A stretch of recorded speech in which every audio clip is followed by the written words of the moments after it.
Outro dia eu estava navegando pelas redes sociais, aí eu vi, porque eu adoro rede social, adoro. E eu vi um vídeo dele falando assim: olha, as redes sociais acabaram, você pai e mãe, não sei o quê. Aquilo me chamou tanta atenção. Eu falei: peraí, como assim acabou? E mais, como é que a gente tem que lidar, né, com esse volume de informação que, claro, tá em transição? A maneira como a gente se comunica nas redes é tão tóxica, às vezes, pra gente mesmo. Eu me sinto intoxicada, às vezes, durante tanto tempo, né? Ficar tanto tempo nas redes e tudo mais. Então, assim, hoje a gente faz aqui no Revista CBN um convite para você repensar o seu, o meu, o nosso uso das redes sociais. Mas essa máxima me chamou muito a atenção. As redes sociais acabaram. Ele vai falar um pouquinho pra gente por quê.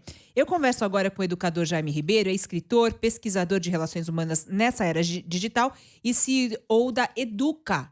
E ele vai falar um pouquinho sobre esse tema que fascina ele. Ele também é um fã de Bin Churran. Sempre que eu trago entrevista, eu faço alguma coisa, ele comenta e a gente está em contato. E é uma alegria, Jaime, conversar com você aqui hoje no Revista CBN e saber um pouquinho das suas ideias acerca dessa nossa relação com a tecnologia, as crianças e a tecnologia. E aí, as redes sociais vão acabar? Me conta, boa tarde.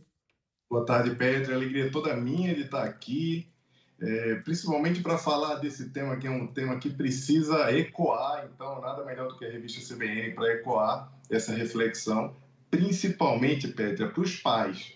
A gente, óbvio, sempre acredita que é uma temática que tem que envolver só crianças e jovens, mas é uma temática que deve ser refletida por todos nós. E olha, Pétria, infelizmente a notícia de que as redes sociais acabaram é uma verdade. E o pior é que muita gente não percebeu isso ainda. Porque quando a gente começou a usar redes sociais, Orkut, Facebook, o conceito da rede social era um conceito de comunidade, com amigos, conhecidos, ou pessoas que nós tínhamos algum interesse de se conectar e a rede social trazia uma facilidade para isso. A verdade é que nós agora viramos pais, nós agora viramos educadores e não percebemos que as redes sociais se transformaram em redes de recomendações. Então, essa nutrição de conteúdo que nós recebíamos dos amigos ou das pessoas que nós escolhíamos seguir, escolhíamos estar perto, não é bem assim que acontece mais. E essa é a grande diferença entre uma rede social e uma rede de recomendação. Na rede de recomendação, o que acontece é que o algoritmo, o robô decide aquilo que você vai ver. Aí você imagina, eu sigo a Pétria Chaves, adoro o conteúdo dela, eu gostaria de consumir tudo que você posta. Só que na rede de recomendação, que é escolhida pelo algoritmo, ele que diz o que eu vou ver seu ou não. E eu não acho isso muito justo. Mas a gente aqui não quer falar sobre justiça, a gente quer falar sobre qual que é o impacto disso na nossa vida de verdade. Porque na recomendação, como não é uma decisão tua, isso acaba sendo também um tipo de violência, porque as crianças e jovens, primeiro, não vão escolher o que elas vão consumir, bem como nós não escolhemos, porque vem essa recomendação, e não necessariamente o que engaja, o que o algoritmo diz que é bom de ser observado, é alguma coisa que é importante e vai de acordo com os nossos valores e princípios. E uma coisa importante, Jaime, que eu queria que você continuasse a reflexão a partir daí, esse ponto que você toca é fundamental. Eu brinco muito aqui no programa, até a ouvinte, a Rosane Music, olha só, ela me deu uma xícara, ela colocou aqui, eduque o algoritmo, que eu sempre falo, né? Educa o algoritmo, tenta fazer com que o algoritmo trabalhe para você, de acordo com o que você segue, você quer mais de aprofundamento filosófico, de informação, de coisa boa e tal. Só que quando você fala da criança, uma coisa sou eu, 40 anos nas costas, sou voraz leitora, sempre fui muito estudiosa e tal. E aí eu vou para a rede, fazer uso da rede, educar, como eu brinco, né? Educar o algoritmo. E aí você vai ter uma qualidade de rede lá, ainda que seja bastante permeada por propaganda e indicação. Outra Uhum. coisa, essa criança que não tem repertório ainda. Ela tá imersa, ela cai de paraquedas num negócio, num tal de um TikTok, tarará, e já vai consumindo aquelas besteiras, que uma coisa é você consumir besteira, é um tico ali do teu tempo.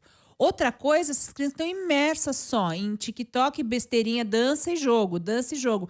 Fala um pouco mais sobre isso, porque isso, de fato, a gente pensar nessa perspectiva, isso preocupa e muito. Sem dúvida. A verdade é que todos nós sempre fomos moldados por aquilo que nos circula. Foi assim na nossa infância também. A diferença é que agora, com essa enxurrada de informação e de conteúdo que vem aleatório, não há uma curadoria para que isso chegue até nós, as crianças podem se confundir muito. Hoje eu estava ouvindo você falar que hoje é dia do silêncio, né?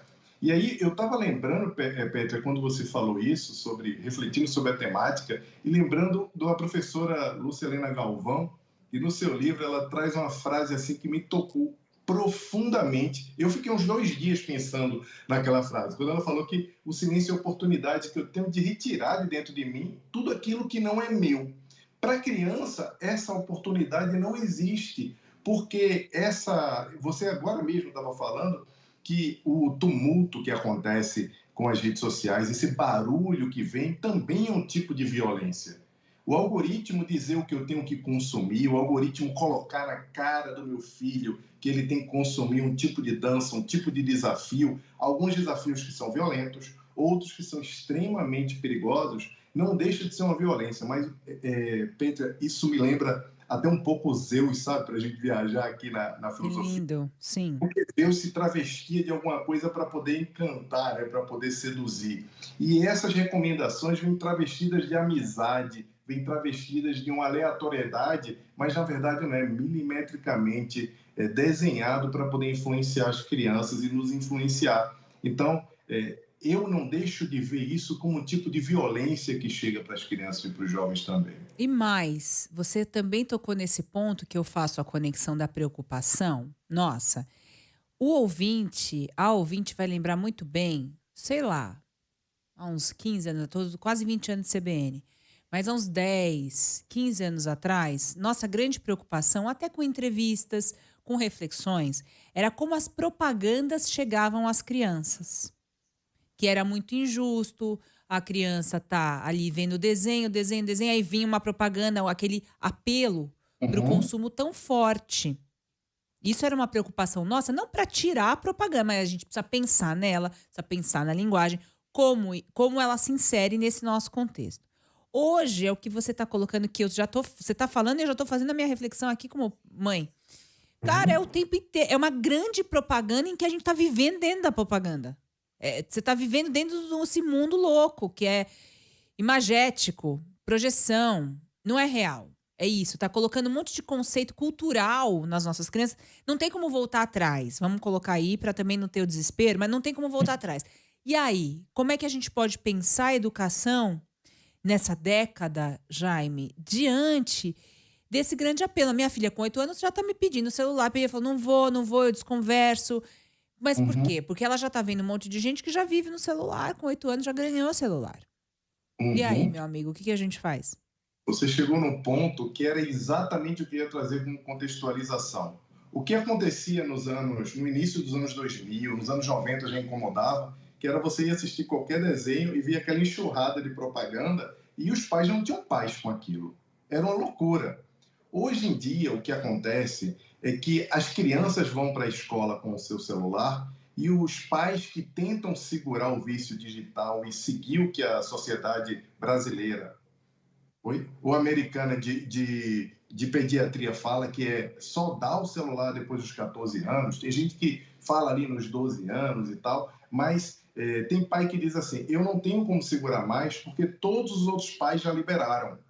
E esse aqui é o grande problema, porque a sociedade não consegue se organizar, o poder público também não consegue se organizar de fazer algum tipo de ação para ajudar os pais a tomarem melhores decisões, com reflexões mais profundas, isso sendo discutido, o letramento digital sendo discutido dentro das escolas, e não ajuda. Só que a pergunta que vem sempre recorrente, sabe, Pétria, mais do que o uso, é como é que os pais lidam com o vício digital das crianças?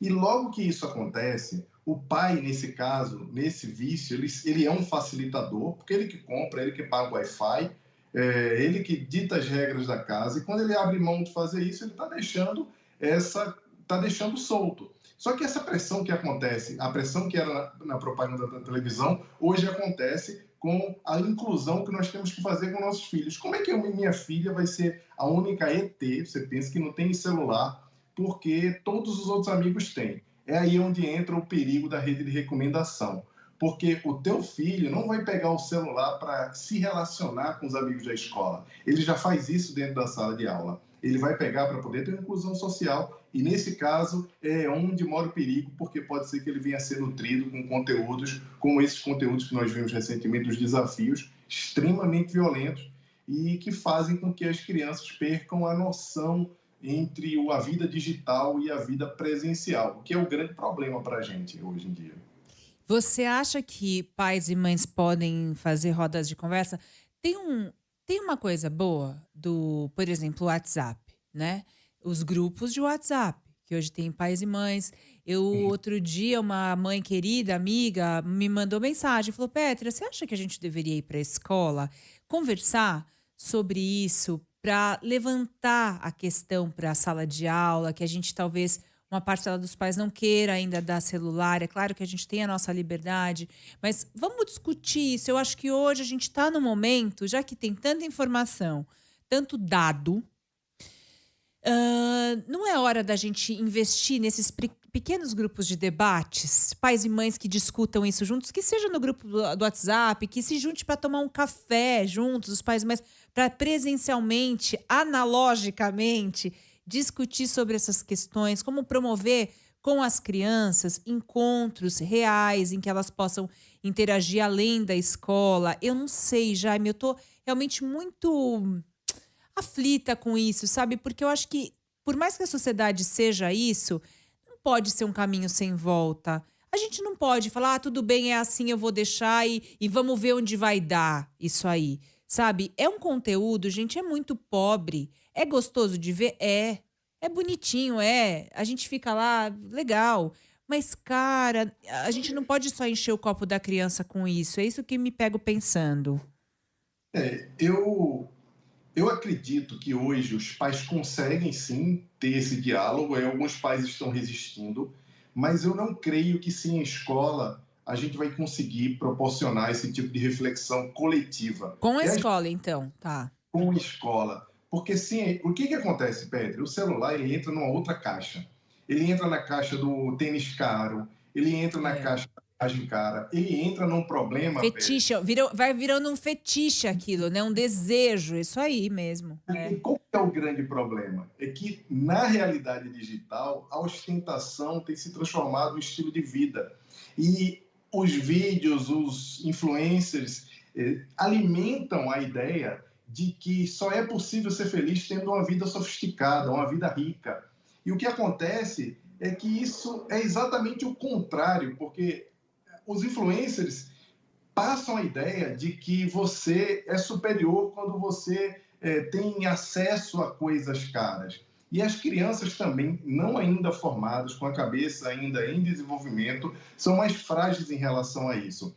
Quando os pais esquecem de levar, de trazer para o diálogo, para mostrar que não necessariamente quando você tem uma vida rica de ostentação, você tem mais chance de ser feliz.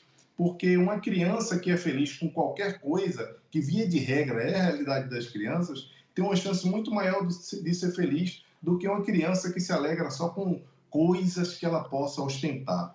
Aí o celular entra também nessa caixinha, Pedro, infelizmente, de que a gente dá não só o celular, dá o melhor celular para o filho, para poder o filho se sentir incluído na sala de aula ou com os amigos. Então a discussão tem que ser um pouco mais profunda do que a discussão de usar ou não usar o digital, infelizmente. Ótimo. E aí, talvez terminar com essa ideia.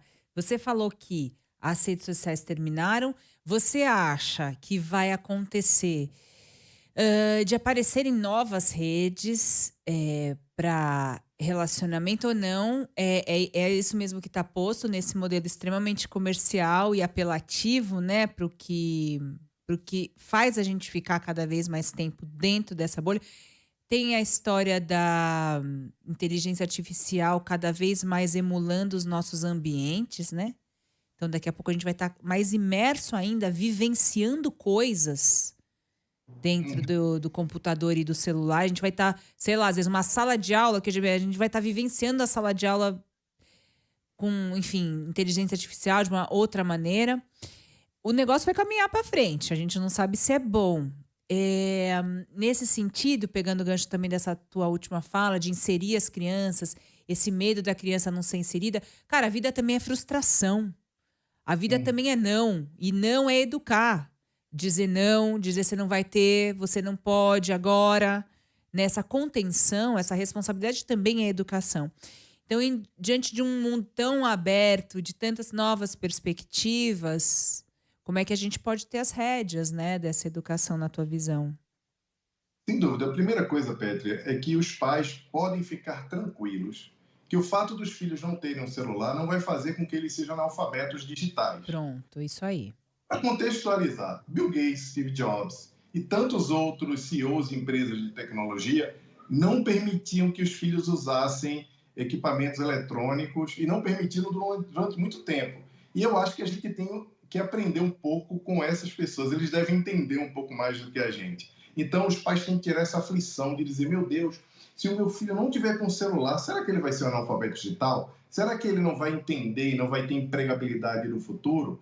A gente precisa primeiro desconsiderar essa possibilidade, porque os nativos digitais vão continuar tendo contato com o celular, com a tecnologia. É o que os estudiosos falam que são os 3 Cs, que é criança, conteúdo e contexto. A gente precisa entender que não é a proibição que leva a algum caminho. Agora, a tua pergunta sobre vão surgir outras redes, certamente as redes são cíclicas. O grande problema é que as redes estão se fragmentando em pequenas redes e criando comunidades e também cooptando crianças para participar de grupos que parecem que não são tão interessantes para os valores que nós acreditamos que são interessantes para a nossa família, como colocar o nosso filho em segurança. Não tem coisa pior para a gente do que a ideia de que o nosso filho esteja vivendo uma situação de insegurança, ou sofrendo algum tipo de bullying, ou sendo a pessoa que leva o bullying para a escola. Então, a observação, computadores virados para a porta, a vigilância tem que ser muito maior, porque antes a gente admitia que o filho precisava ter um pouco de privacidade, porque era desagradável, mas hoje em dia, diante dos perigos que se mostram nas redes sociais e nas redes de recomendação, nós precisamos observar atentamente, porque novas redes surgirão e o perigo disso, sabe o que é, Petra? É Hum. que nas novas redes a gente não entende direito, a gente tem dificuldade de acompanhar. Então, os pais também precisam estudar e se preparar para lidar com essa nova realidade, inclusive se unindo, como você propôs aí nos grupos. Eu adoraria tomar um café com vários pais nas escolas. Pode me chamar, gente, que eu vou participar online com vocês sobre essas conversas, tá? Muito legal, até porque o Jaime é CEO da Educa, que está movimentando aí muitas dessas reflexões na escola. Então, realmente é um assunto da hora. Que importante ter esse apoio, né, para as reflexões, esse apoio para as escolas. O Jaime é escritor, pesquisador das relações humanas na era digital, CEO da Educa. Jaime, adorei essa nossa conversa. Volte mais vezes, afinal de contas, a gente acaba abrindo, né, no Revista CBN, na Rádio CBN, essa oportunidade de reflexão tão democrática, né, de um conhecimento tão refinado. A gente acaba abrindo essa reflexão nas ondas do rádio, né? Eu falo de maneira extremamente democrática para que qualquer um possa ouvir, trazer para si, refletir, tomar as decisões ou pedir para as escolas, pedir para grupos de pais, né, se reunirem para falarem a respeito desse assunto que a gente precisa estar muito, muito, muito por dentro. Obrigada, Jaime. Um beijo. Obrigado, Petra. Beijo e até outro momento. Estou adorando o livro, está quase finalizando. Ai, que Nossa, bom. Me conta. Me conta, depois a gente faz uma reflexão também, né? Sobre educação e a escuta. Eu acho que é isso que tem que cada vez mais transbordar para as nossas crianças. Adoro. Beijo. beijo.